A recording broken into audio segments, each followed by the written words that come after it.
You know, I training all my life. I training this move all my life. This exercises all my life. Because you're the only That's why it's easy for me in a bot.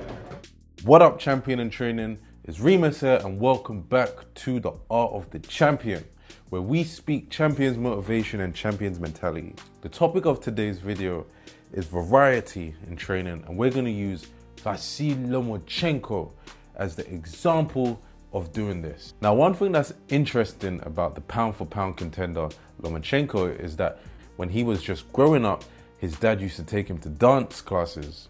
So that explains the great and really dynamic footwork that he has going on now. And it's a great example for us to use of actually doing things that are a little bit more different compared to other boxers. Most of the time we're actually dissuaded from doing things that are a bit too different.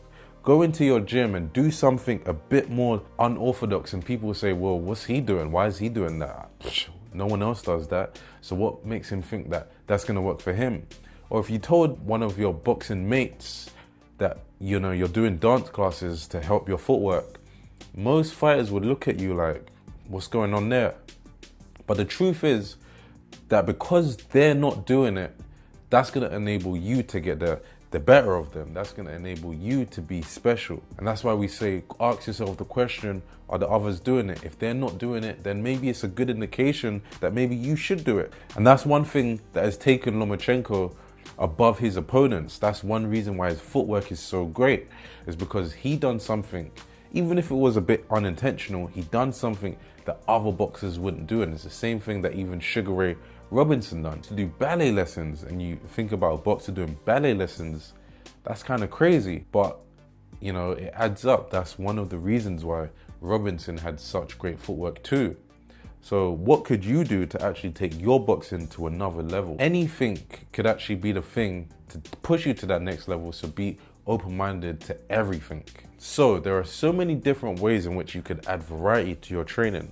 For example, instead of just going running, you could try swimming, or you could go practice with other sports or with other fitness industries or whatever to get different ideas about how you can train in yours. So for example, with football, whether it even be in, you know, English soccer or American football, there's a lot of drills to work on leg speed.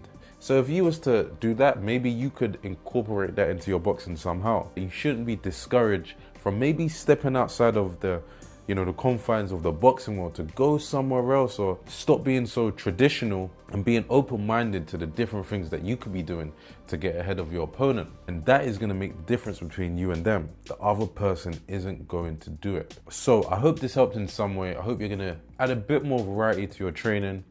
And I hope you liked the video. So if you did, join the army of champions, subscribe, and I hope to see you in the next video. So that is Reemus signing out.